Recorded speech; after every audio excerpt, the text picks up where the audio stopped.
Hello everyone, welcome to Ranjini Kannada logs. So ಇವತ್ತು ನಾನು ಒಂದು ರೆಸಿಪಿನ ಶೇರ್ ಮಾಡ್ತಾ ಇದ್ದೀನಿ. ಸೊ ಏನಂದರೆ, ನಾನು ಮಂಗಳೂರು ಸೌತೆಕಾಯಿಂದು ಸಾಂಬಾರನ್ನ ನಾನು ಯಾವ ರೀತಿಯಾಗಿ ಮಾಡ್ತೀನಿ, ತುಂಬಾ ಸಿಂಪಲ್ಲಾಗಿ ಈಸಿಯಾಗಿ ಅಂತೇಳಿ ನಾನು ಶೇರ್ ಮಾಡ್ತಾಯಿದ್ದೀನಿ.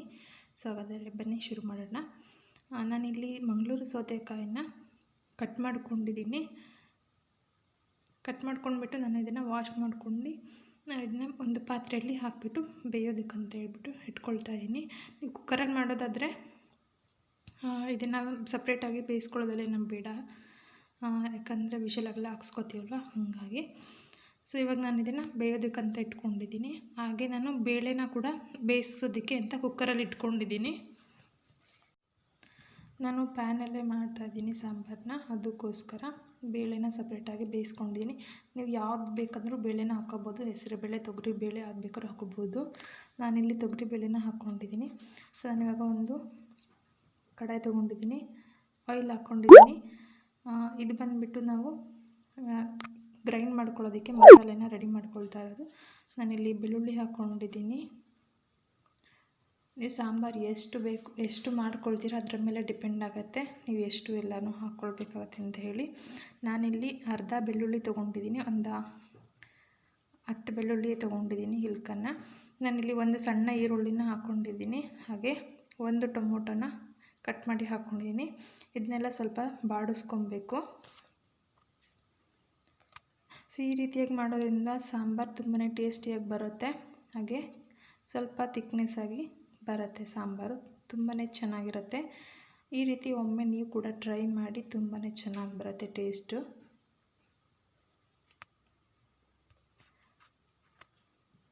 ಸೊ ಇವಾಗ ಇದೆಲ್ಲ ಸ್ವಲ್ಪ ಬಾಡಿದೆ.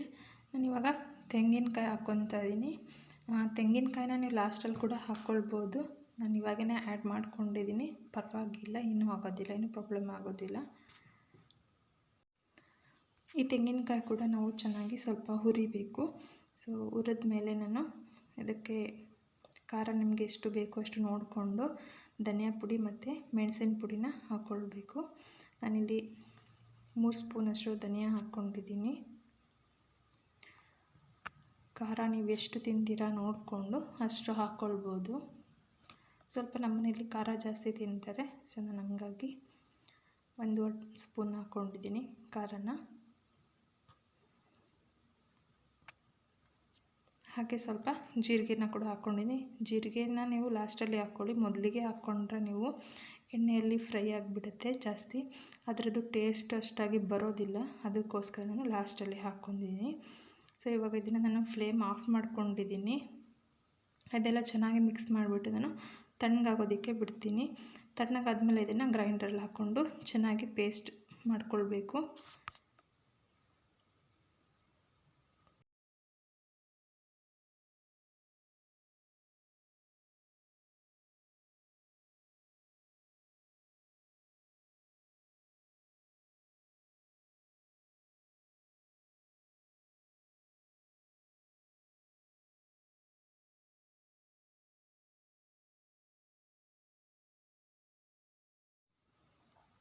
ಸೊ ಇವಾಗ ನೀವು ನೋಡ್ತಾ ಇದ್ದೀರಲ್ವಾ, ನಾನು ಯಾವುದು ಕಡಾಯಿನಲ್ಲಿ ನಾನೆಲ್ಲ ಹಾಕ್ಕೊಂಡಿದ್ದೆ ಅದೇ ಕಡಾಯಲ್ಲಿನೇ ಎಲ್ಲನೂ ಕೂಡ ಸೌತೆಕಾಯಿ, ಟೊಮೆಟೊ, ಈರುಳ್ಳಿನ ನಾನಿಲ್ಲಿ ಹಾಕ್ಕೊಂಡು ಚೆನ್ನಾಗಿ ಬೇಯಿಸ್ಕೊಳ್ತಾ ಇದ್ದೀನಿ. ಇವಾಗ ಅರ್ಧ ಸೌತೆಕಾಯಿ ಬೆಂದಿದೆ. ನಾನು ಈ ಟೈಮಲ್ಲಿ ಟೊಮೆಟೊ ಮತ್ತು ಈರುಳ್ಳಿನ ಹಾಕ್ಕೊಂಡಿದ್ದೀನಿ. ಇದು ಸ್ವಲ್ಪ ಚೆನ್ನಾಗಿ ಬೆಂದ ಮೇಲೆ ಆಮೇಲೆ ನಾವು ಬೇರೆ ಇಂಗ್ರೀಡಿಯೆಂಟ್ಸ್ ಎಲ್ಲನೂ ಹಾಕ್ಕೊಳ್ಬೋದು. ಇದು ಇನ್ನೊಂದು ಸ್ವಲ್ಪ ಬೆಂದ ಮೇಲೆ ನಾನು ಬೇಳೆನ ಹಾಕ್ಕೊಳ್ತೀನಿ, ಬೇಯಿಸಿಟ್ಕೊಂಡಿರೋಂಥ ಬೇಳೆನ ನಾನು ಕುಕ್ಕರ್ಗೆ ಇಡೋದು ಸ್ಕಿಪ್ ಆಗಿದ್ದೆ, ಕ್ಲಿಪ್ಪೆಲ್ಲ ಮಿಸ್ ಆಗಿಬಿಟ್ಟಿದೆ.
ಸೊ ಇವಾಗ ನೋಡ್ಬೋದು ನೀವು ಚೆನ್ನಾಗಿ ಬೆಂದಿದೆ.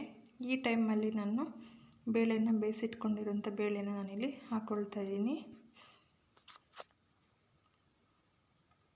ನೀವು ಅಂಗಡಿಯಿಂದ ತಂದಿರೋ ಬೇಳೆನ ಕೂಡ ಹಾಕ್ಕೊಳ್ಬೋದು. ನಾನು ಮನೆಯಲ್ಲೇ ಮಾಡಿರೋಂಥ ಬೇಳೆನ ನಾನು ಹಾಕ್ಕೊಂಡಿದ್ದೀನಿ. ಸೊ ಇದು ಕೂಡ ಚೆನ್ನಾಗಿರುತ್ತೆ. ಆದರೆ ಇದನ್ನು ನಾವು ಜಾಸ್ತಿ ಒಂದು 2ರಿಂದ 3 ವಿಷಲನ್ನು ಹಾಕ್ಸ್ಕೊಂಡ್ರೆ ಸ್ವಲ್ಪ ಚೆನ್ನಾಗಿ ಬೇಯ್ದುಕೊಳ್ಳುತ್ತೆ. ನೀವು ಡೈರೆಕ್ಟಾಗಿ ಮಾಡ್ತೀರಿ ಅಂದರೆ ಕುಕ್ಕರಲ್ಲಿನೇ ಆವಾಗ ಬೇಳೆ ಸ್ವಲ್ಪ ಗಟ್ಟಿಯಾಗಿರುತ್ತೆ.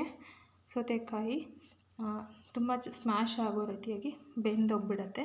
ಸೊ ಅದಕ್ಕೋಸ್ಕರ ನಾನು ಎರಡನ್ನೂ ಸಪ್ರೇಟಾಗಿ ನಾನು ಬೇಯಿಸ್ಕೊಂಡಿದ್ದೀನಿ ಇಲ್ಲಿ. ಸೊ ಎರಡನ್ನೂ ಚೆನ್ನಾಗಿ ಮಿಕ್ಸ್ ಮಾಡಿಬಿಟ್ಟು ನಾನು ಸ್ವಲ್ಪ ಹೊತ್ತು ಕುದಿಲಿಕ್ಕೆ ಬಿಡ್ತೀನಿ.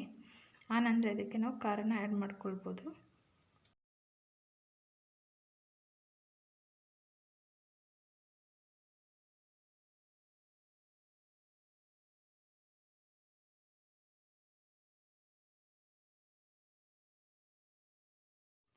ಸೊ ಇವಾಗ ಇದು ಚೆನ್ನಾಗಿ ಬೆಂದಿದೆ. ಇವಾಗ ನಾನು ಈ ಟೈಮಲ್ಲಿ ನಾನು ಇದಕ್ಕೆ ಖಾರನ ಹಾಕ್ಕೊಳ್ತೀನಿ.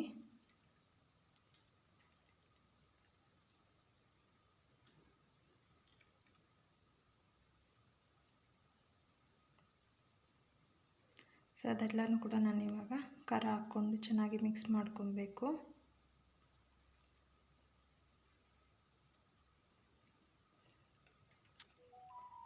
ಸೇಮ್ ಮದುವೆ ಮನೆಗಳಲ್ಲೆಲ್ಲ ಮಾಡ್ತಾರಲ್ವ, ಹೋಟೆಲ್ಗಳಲ್ಲಿ ಅದೇ ರೀತಿಯಾಗಿಯೇ ಬರುತ್ತೆ. ಇಲ್ಲಿ ನಾನು ಬೆಲ್ಲನ ಹಾಕ್ಕೊಂಡಿಲ್ಲ. ಈ ಬ್ರಾಹ್ಮಣರು ಎಲ್ಲರೂ ಕೂಡ ಮಾಡೋದು ಇದನ್ನು ಬೆಲ್ಲ ಹಾಕಿಬಿಟ್ಟು ಮಾಡ್ತಾರೆ. ನಾನಿಲ್ಲಿ ಬೆಲ್ಲನ ಹಾಕ್ಕೊಂಡಿಲ್ಲ. ನಮ್ಮ ಮನೇಲಿ ಸ್ವೀಟ್ ಇದ್ದರೆ ತಿನ್ನೋದಿಲ್ಲ ಅಂತ ಹೇಳಿಬಿಟ್ಟು ನೀವು ಬೇಕಂದರೆ ಬೆಲ್ಲನ ಹಾಕ್ಕೊಳ್ಬೋದು.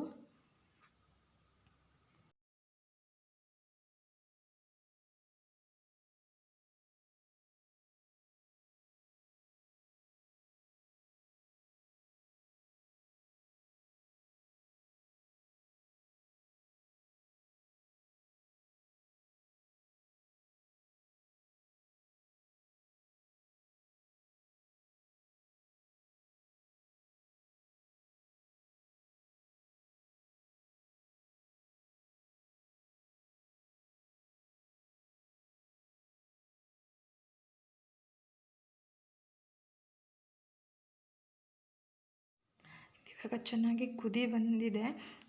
ನಾವು ಇವಾಗ ಲಾಸ್ಟಲ್ಲಿ ಇದಕ್ಕೆ ನಾವು ಹುಳಿನ ಹಾಕ್ಕೊಬೇಕಾಗತ್ತೆ.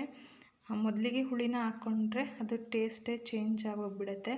ಅದಕ್ಕಾಗಿ ನಾನಿವಾಗ ಈ ಟೈಮಲ್ಲಿ ಲಾಸ್ಟಲ್ಲಿ ನಾನು ಹುಣಸೆ ಹಣ್ಣಿನ ಹುಳಿನ ನಾನಿಲ್ಲಿ ಹಾಕ್ಕೊತಾ ಇದ್ದೀನಿ. ನಿಂಬೆಹಣ್ಣಿನಷ್ಟು ಒಂದು ನಿಂಬೆಹಣ್ಣು, ಮೀಡಿಯಮ್ ಸೈಜ್ ನಿಂಬೆಹಣ್ಣು ಯಾವ ರೀತಿ ಬರುತ್ತೆ ಅಷ್ಟು ನಾವು ಹುಣಸೆ ಹಣ್ಣನ್ನು ತೊಗೊಂಡು ನಾವಿಲ್ಲಿ ನೆನೆಯೋದಕ್ಕೆ ಇಟ್ಟಿದ್ದೆ. ಅದನ್ನು ನಾನಿಲ್ಲಿ ಅದರಿಂದ ರಸನ ನಾನಿಲ್ಲಿ ಬಿಡ್ತಾಯಿದ್ದೀನಿ. ಸೊ ಇವಾಗೇ ನಾನು ಹುಳಿ ಮತ್ತು ಉಪ್ಪನ್ನು ನಾನೆಲ್ಲ ಹಾಕ್ಕೊಂಡ್ಬಿಟ್ಟು ಚೆನ್ನಾಗಿ ಮಿಕ್ಸ್ ಮಾಡಿಕೊಂಡು ಒಂದು ಕುದಿ ಬರೆಸ್ಕೊಂಡ್ರೆ ಮಂಗಳೂರು ಸೌತೆಕಾಯಿ ಸಾಂಬಾರು ರೆಡಿ ಆಗುತ್ತೆ. ಸೊ ನಾನಿಲ್ಲಿ ಲಾಸ್ಟಲ್ಲಿ ಇದಕ್ಕೆ ಒಗ್ಗರಣೆನ ಮಾಡ್ಕೊಳ್ತಾ ಇದ್ದೀನಿ. ಅದರಿಂದ ಸ್ವಲ್ಪ ಕಲರ್ ಕೂಡ ಬರುತ್ತೆ ಅಂತ ಹೇಳಿಬಿಟ್ಟು ಸೊ ನಾನು ಲಾಸ್ಟಲ್ಲಿ ಇದಕ್ಕೆ 1 ಸ್ಪೂನ್ ಎಣ್ಣೆ ಹಾಕ್ಕೊಂಡ್ಬಿಟ್ಟು ಅದರಲ್ಲಿ ಬೆಳ್ಳುಳ್ಳಿ ಮತ್ತು ಸ್ವಲ್ಪ ಖಾರದ ಪುಡಿನ ಹಾಕ್ಕೊಂಡು ಲಾಸ್ಟಲ್ಲಿ ಖಾರದ ಪುಡಿನ ಹಾಕ್ಬಿಟ್ಟು ಎಣ್ಣೆಯಲ್ಲಿ ಒಗ್ಗರಣೆ ಮಾಡಿಕೊಂಡು ಹಾಕಿದ್ರೆ ಸ್ವಲ್ಪ ಕಲರ್ ಬರುತ್ತೆ ಅಂತ ಹೇಳಿ ನಾನಿಲ್ಲಿ ಈ ರೀತಿಯಾಗಿ ಮಾಡ್ಕೊಂಡಿದ್ದೀನಿ. ಸೊ ನೀವು ಬೇಕಿದ್ದರೆ ಮೊದಲಿಗೆ ಒಗ್ಗರಣೆನ ಮಾಡ್ಕೊಳ್ಬೋದು.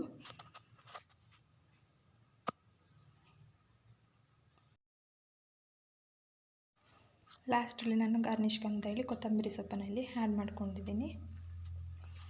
ಸೊ ಈ ರೆಸಿಪಿ ನಿಮ್ಮೆಲ್ರಿಗೂ ಇಷ್ಟ ಆಗಿದೆ ಅಂದ್ಕೊಳ್ತೀನಿ. ಇಷ್ಟ ಆಗಿದ್ರೆ ಪ್ಲೀಸ್ ಒಂದು ಲೈಕ್ ಮಾಡಿ, ಫ್ರೆಂಡ್ಸ್ ಮತ್ತು ಫ್ಯಾಮಿಲಿಯಲ್ಲಿ ಶೇರ್ ಮಾಡಿ. ಸಬ್ಸ್ಕ್ರೈಬ್ ಮಾಡದೆ ನೋಡ್ತಾ ಇದ್ದರೆ ಪ್ಲೀಸ್ ಸಬ್ಸ್ಕ್ರೈಬ್ ಮಾಡ್ಕೊಳ್ಳಿ. ಹಾಗೆ ನೀವು ಟ್ರೈ ಮಾಡಿ ನನಗೆ ಕಾಮೆಂಟಲ್ಲಿ ಹೇಗೆ ಬಂತು ಅಂತೇಳಿ ನನಗೆ ಕಾಮೆಂಟ್ ಸೆಕ್ಷನಲ್ಲಿ ತಿಳಿಸಿ ಫ್ರೆಂಡ್ಸ್. ಸೊ ನಾನು ಈ ಸಾಂಬಾರನ್ನ ನಾನು ರೈಸ್ ಜೊತೆ ನಾನಿಲ್ಲಿ ನಮ್ಮ ಅಜ್ಜಿಗೆ ಅಂತ ಹೇಳ್ಬಿಟ್ಟು ಸರ್ವ್ ಮಾಡ್ತಾಯಿದ್ದೀನಿ. ಅವರಿಗಂತೂ ತುಂಬಾ ಇಷ್ಟ ಆಯಿತು. ಬಿಸಿ ಬಿಸಿ ಇರೋ ಹಾಗೆಯೇ ಸರ್ವ್ ಮಾಡಿದ್ರೆ ತುಂಬಾ ಚೆನ್ನಾಗಿರುತ್ತೆ. So thanks for watching.